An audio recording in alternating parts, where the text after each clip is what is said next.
Hola, ¿cómo están? En esta oportunidad vamos a trabajar el tema soluciones o disolución. Bueno, para empezar, las disoluciones o soluciones son, digamos, sustancias comunes, mezclas, en realidad, mezclas muy comunes en nuestra vida cotidiana. ¿Ya? Estamos, vamos a decir, rodeados de soluciones. ¿Ya? Vamos a ver que hay diferentes tipos de soluciones. Pero para empezar, vamos a ver cuál es el concepto de solución, el concepto general de solución. Entonces, ¿qué es una solución o disolución?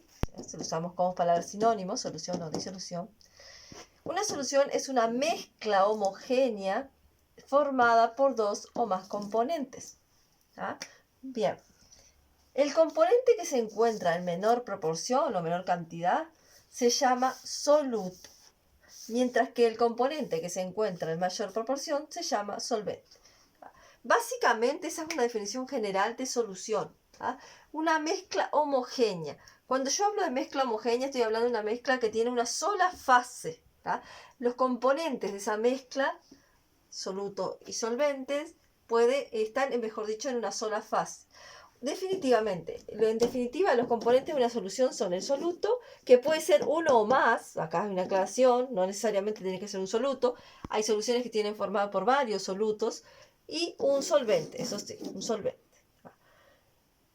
Para ver cómo en cuanto a la masa de la solución, si los componentes de la solución son soluto y solvente, la masa de la solución va a ser igual a la masa del soluto más la masa del solvente.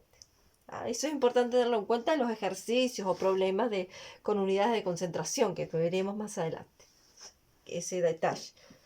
Bien, otros detalles para tener en cuenta de una solución es que el tamaño de las partículas de una solución, o sea, las partículas del soluto y el solvente, es menor a 1 por 10 a la 9 metros.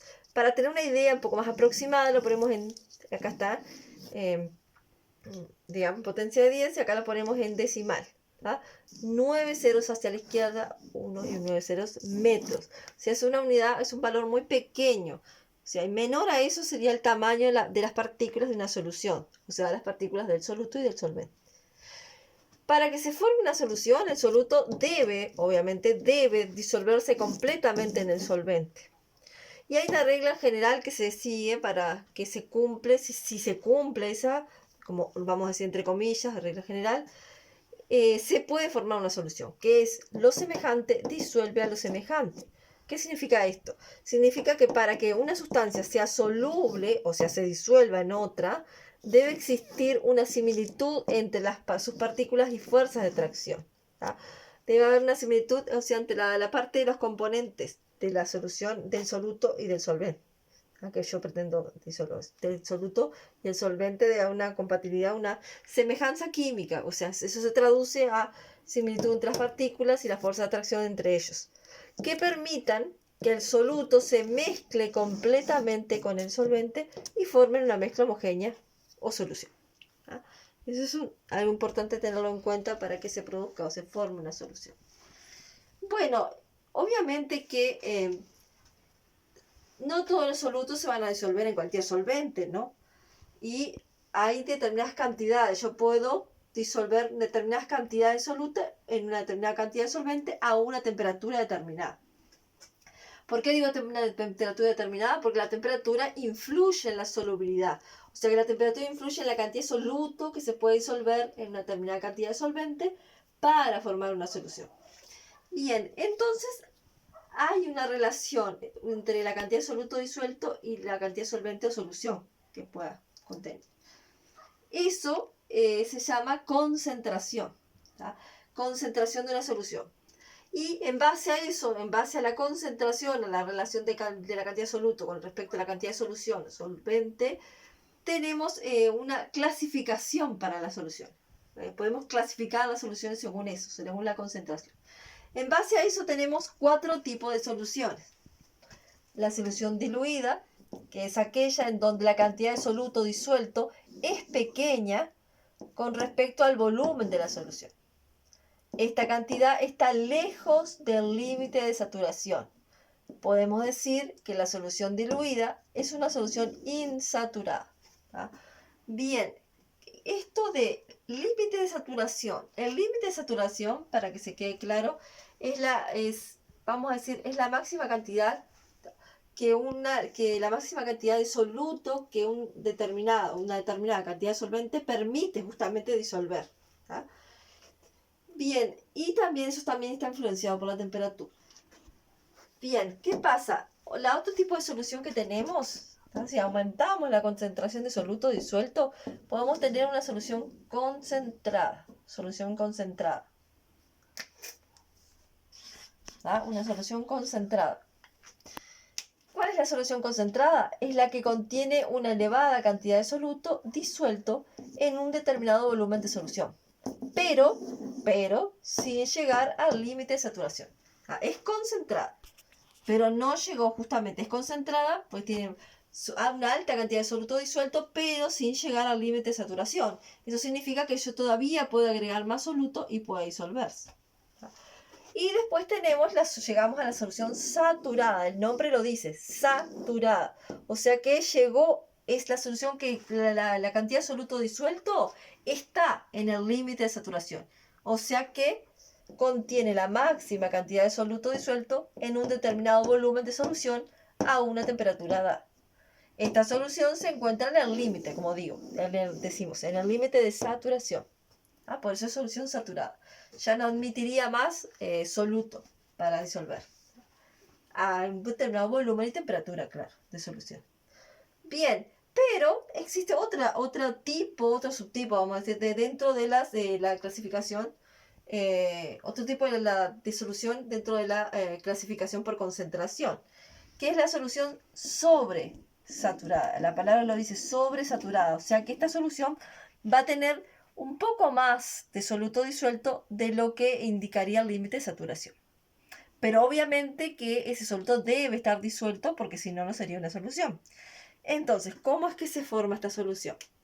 Dice, esta solución, la sobresaturada, es una solución que contiene más soluto disuelto de lo que indica el límite de saturación.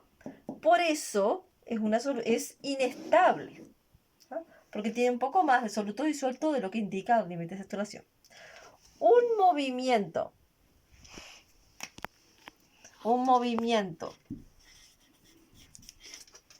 rápido, un cambio brusco de temperatura, o sea, calentar o enfriar de golpe, o el agregado de más soluto haría precipitar el exceso de soluto, valga la redundancia.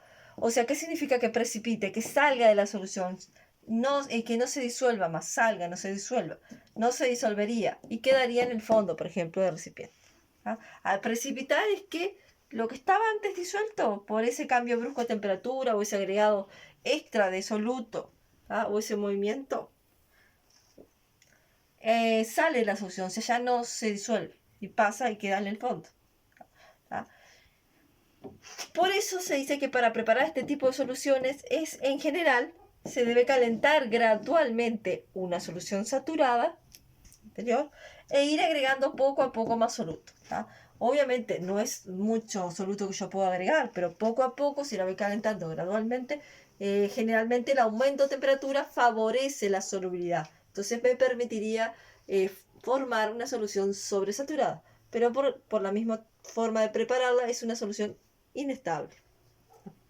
Bien, esos son los 4 tipos de la solución, de la clasificación de solución según la concentración. Después, tenemos que ver cómo es que se produce el proceso de solubilidad de un sólido, por ejemplo, iónico, como una sal, en el agua. Acá vamos a hacer hicimos un breve esquema. Tengo, en este caso, el soluto, una sal, y sería como una olla con agua. Vamos a agregar el soluto. Cuando agregamos, digamos, el soluto en el agua, ¿qué ocurre? Yo acá lo representé con el modelo de partículas o corpuscular de la materia, donde todo con pequeñas esferas estoy representando a las partículas del soluto y del solvente.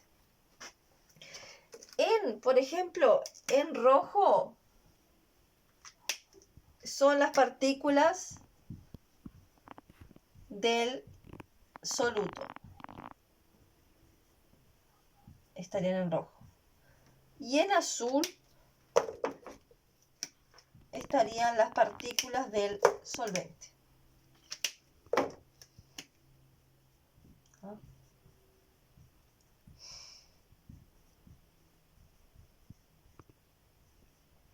Del solvente. Para referencia. Entonces, en este caso yo, en primera instancia, la parte A, recién agregué, en este caso, el soluto. Y obviamente ese soluto está rodeado de moléculas de agua. ¿Tá? De miles de moléculas de agua. ¿Qué pasa? Si el soluto, en este caso, obviamente estamos viendo un soluto iónico, una sal. ¿Tá? Sabemos que las sales, la mayor, las sales comunes que conocemos son solubles en agua. ¿Tá? ¿Qué pasa? Entonces, ¿qué empieza a pasar si se disuelve? Empieza a disgregarse, ¿tá? O a, entre comillas, romperse las fuerzas de atracción que unen a las partículas del sólido entre sí y empiezan a mezclarse entre las partículas del agua, en este caso. ¿Tá? Bien. Y después, ¿qué pasa? En el paso C, ya se disolvió, se formó la solución. ¿Y cómo podría ver? Si yo pudiera ver a nivel de las partículas, vería algo similar. O sea, las partículas del solvente estarían mezcladas con las partículas del soluto que ahora está completamente disuelto. La parte sólida se disgregó, el cristal, como si se desarmó y se mezclaron sus partículas con las partículas del solvente, en este caso sería el agua. Ahí se formó la solución. Haciendo un análisis un poco más detallado, si estoy hablando de una sal, acá representé una parte nada más del sólido iónico, que es la sal. Como es un sólido iónico, va a estar formado por cargas positivas y negativas, ¿no? Cationes positivos y aniones negativos. Bien, que se disponen de esta manera, intercalados, una negativa y una positiva, y así sucesivamente. ¿Qué pasa? Cuando ponemos esto en el agua, en el paso 1, va a estar rodeado de moléculas de agua. Y como dijimos que sabemos que las sales se disuelven, es porque tienen estructuras similares o semejantes a la del agua. ¿Qué hay ahí? Se van a poder establecer, eso significa que se van a establecer fuerzas de atracción entre las moléculas de agua y los iones o cargas del cristal de la sal. Para recordar, la molécula de agua tiene una zona negativa o polo negativo que está sobre el oxígeno y una zona positiva o polo positivo sobre o bajo los hidrógenos. ¿Tá? Una molécula polar el agua. Eso explica mucho las propiedades de disolventes que tiene el agua. Y a esto se aplica con las sales. Entonces, si tengo, por ejemplo, un ion negativo, un anión, se va a acercar la parte del polo positivo del agua, acá está, y se van a establecer fuerzas de atracción, que la traté de dibujar en verde, con esa partícula negativa. ¿Tá? Entre el polo positivo del agua, que está sobre los hidrógenos, y el ion negativo de la sal. Y en el caso de los positivos es al revés, se va a acercar el polo negativo, que está sobre el oxígeno, se va a acercar al catión positivo del cristal o sal, y se va a establecer fuerzas de atracción. ¿Ah? Estas fuerzas de atracción son suficientemente intensas, serían fuerzas de atracción ion-dipolo, ¿tá? Suficientemente intensas como para empezar a ¿qué? ¿Tá? Romper, entre comillas, se pueden volver a restablecer después, pero las fuerzas de atracción entre las moléculas de agua y las partículas del sólido iónico, en este caso, van a ser más intensas, ¿tá? Y recuerden que son miles de moléculas de agua que están rodeando al cristal de la sal. Yo solo dibujé 2. Pero eso hace que se debiliten las atracciones, ¿tá?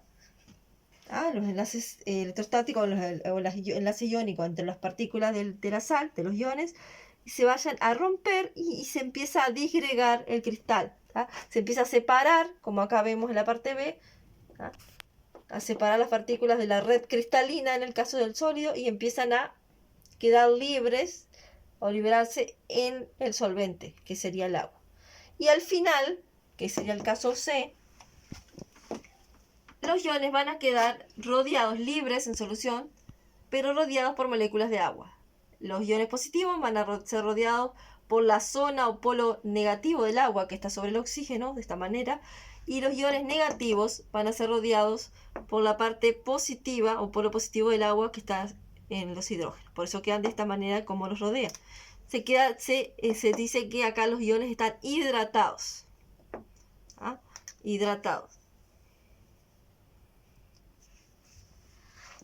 Bueno, bien, eso sería el caso cuando pasa esto, se disolvió.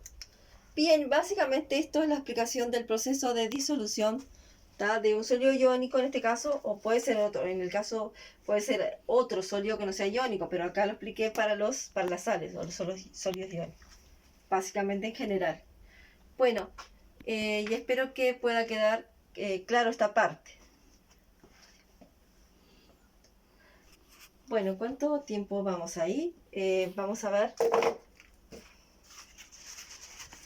Ahora, para seguir con esto,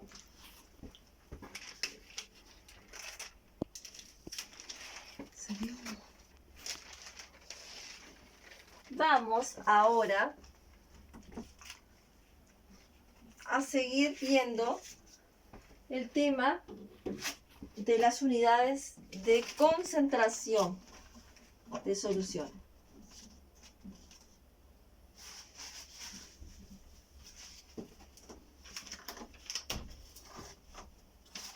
¿Qué pasa acá con las unidades de concentración? Dijimos que las soluciones se podían clasificar en 4 tipos según la concentración, justamente, o la relación entre el soluto disuelto en una determinada cantidad de solución o solvente. Esos tienen una medida, se puede medir en forma cualitativa, por cantidad, a través de las unidades de concentración. En este caso vamos a trabajar, son más unidades de concentración, pero nosotros vamos a trabajar 3, en este caso, en este semestre 3, que son las unidades de concentración, son el porcentaje masa-masa, se abrevia de esta manera, gramos litros, es otra unidad de concentración, y mol litros o molaridad, que se abrevia de esa manera. Bien, ¿qué nos indica cada una? Cuando hablo de unidades de concentración estoy hablando justamente de expresiones las matemáticas que me permiten calcular la relación entre la cantidad de soluto y la cantidad de solución que tengo. Por ejemplo, el porcentaje masa-masa, ¿qué es lo que me indica? Me indica la masa en gramos de soluto disuelta en 100 gramos de solución. Lo trabajamos en 100 gramos porque es un porcentaje. Así que el porcentaje masa-masa me indica la masa en gramos de soluto disuelta en 100 gramos de solución. La expresión matemática del porcentaje masa-masa es esta. Porcentaje masa-masa va a ser igual a la masa de soluto dividido la masa de la solución por 100. No debemos olvidar el por 100 porque es un porcentaje. Bien. Un ejemplo de esto del porcentaje masa-masa es acá. El ácido clorhídrico, por ejemplo, comercial, posee una concentración de 32% masa-masa. ¿Qué significa que el ácido clorhídrico comercial tenga una concentración de 32% masa-masa? Bueno, significa que hay 32 gramos de soluto, que en este caso el soluto es el ácido clorhídrico, cada 100 mililitros de solución. Eso significa el 32% masa-masa del ácido clorhídrico. Puede ser 32, 40, 50, lo que sea de otra solución. Pero básicamente es eso lo que significa. En este caso, el 32% sería eso, 32 gramos de soluto que hay disueltos en cada 100 gramos de solución. Bien. Ahora vamos a la otra unidad de concentración, los gramos litro o gramos por litro. ¿Qué nos indica los gramos por litro? Bueno, nos indica la masa en gramos de soluto disuelto en 1 litro de solución. Eso es lo que nos dice los gramos litro. Y la expresión matemática de los gramos litro es igual a la masa de soluto dividido el volumen en litro de solución. Y como ejemplo tenemos que, por ejemplo, la concentración de cloro activo en agua es 40 gramos litros. Eso significa que tengo 40 gramos de soluto en cada litro, por cada litro de solución. Bien. Y por último, estamos hablando de la molaridad, lo expresada en mol litros, con la letra M mayúscula. Bien. A ver si se aclara un poco la imagen. Vamos a seguir. ¿Qué nos indica la molaridad? Bueno, la molaridad nos indica la cantidad en mol de soluto disuelto en 1 litro de solución. En este caso, en vez de la masa, me expresa la cantidad de mol de soluto disuelto en 1 litro de solución. Eso es lo que me indica la molaridad. La expresión matemática de la molaridad, bueno, se calcula molaridad como N, que significa mol, mol de soluto, lo ponemos, dividido el volumen en litros de la solución. Esa es la expresión matemática de la molaridad.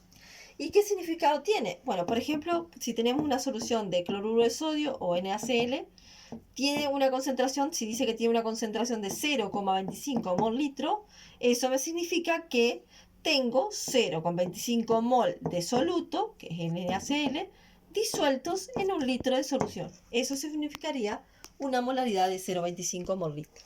¿No? Eso básicamente son las unidades de concentración que vamos a trabajar. Bien. Ahora vamos a empezar a aplicar de alguna de estas unidades en un ejercicio. Empecemos con este ejercicio.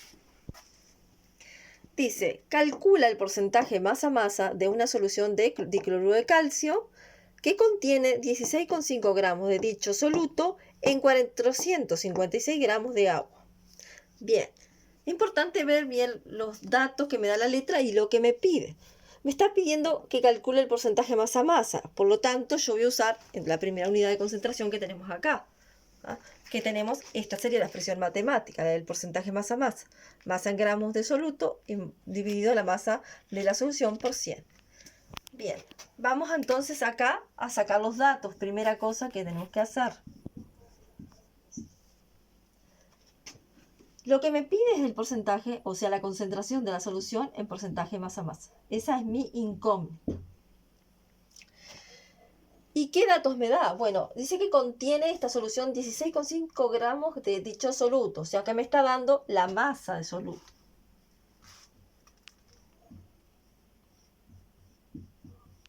¿Ah? 16,5 gramos. El soluto, es bueno poner de qué soluto estoy tratando, es el dicloruro de calcio.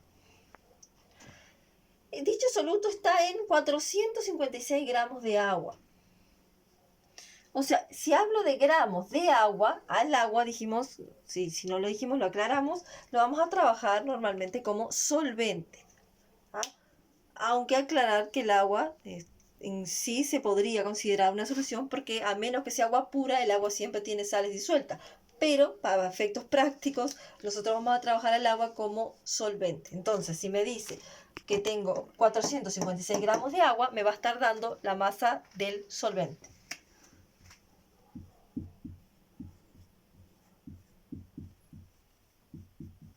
Así que es 456 gramos de H2O. Bien, esos son los datos que tengo y lo que me pide el ejercicio. Entonces, si me pide el porcentaje masa-masa, lo conveniente es, bueno, plantear la expresión matemática del porcentaje masa-masa. ¿Ah? Lo primero que voy a hacer es eso.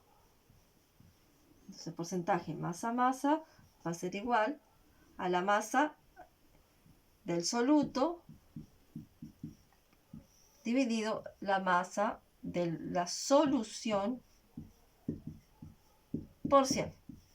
Bien, así que, ¿qué necesito para calcular la masa, el porcentaje masa-masa? Mirando la fórmula matemática o expresión matemática, necesito la masa de soluto. ¿Tengo la masa de soluto? Sí, la tengo, me lo da el ejercicio. Es 16,5 gramos de dicloruro de calcio. ¿Tengo la masa de la solución? Directamente no la tengo, pero sí tengo los datos como para calcularla. Tengo la masa de soluto, tengo la masa de solvente. Para hallar la masa de la solución, como vimos anteriormente, ¿qué vamos a hacer? Vamos a sumar la masa del soluto más la del solvente. Recordar que los componentes de la solución son soluto y solvente. Por lo tanto, para hallar la masa de la solución, debo sumar la masa del soluto más la del solvente. Así que hacemos un cálculo acá auxiliar. Masa de solución. La vamos a poner acá para no interferir ahí. Acá abajo.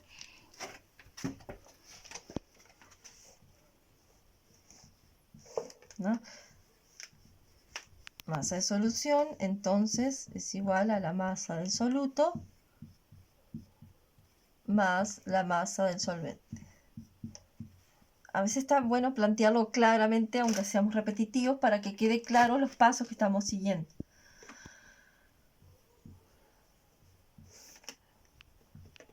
Sobre todo al comienzo, ¿no? Después que tomamos, como damos práctica, es más sencillo. Así que la masa del soluto sería 16,5 gramos más la masa del solvente, que es 456 gramos.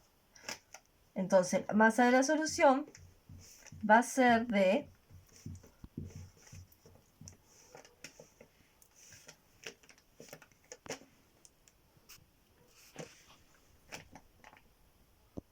481,5 gramos.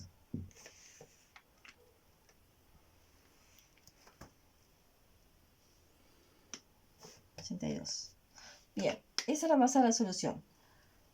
¿Qué voy a hacer? Ya tengo todos los datos. Ahora vuelvo al porcentaje masa-masa. Tengo todos los datos para calcularlo. Simplemente sustituir por los valores que me da la letra. Masa del soluto, 16,5 gramos. Masa de solución, 482,5 gramos. Por 100, no hay que olvidarse el por 100 porque si no el valor no va a ser nada correcto. ¿Va? En ese caso, hacemos la cuenta y nos da... acá hay una cosita simplemente. 472 sería con 5. Entonces acá también vamos a tener que arreglar para no cometer ese error. Bien. Pero, ¿cuánto nos daría esa cuenta? 472, o sea, 16,5 por 100 dividido 472 nos da 3,49%. Masa a masa, sería eso mi resultado final. Y ahí llegué al resultado que me pide el ejercicio, el porcentaje masa a masa. Y ahí lo que estoy haciendo es aplicando una de las unidades de concentración que me da en esta tabla, de las que vamos a trabajar.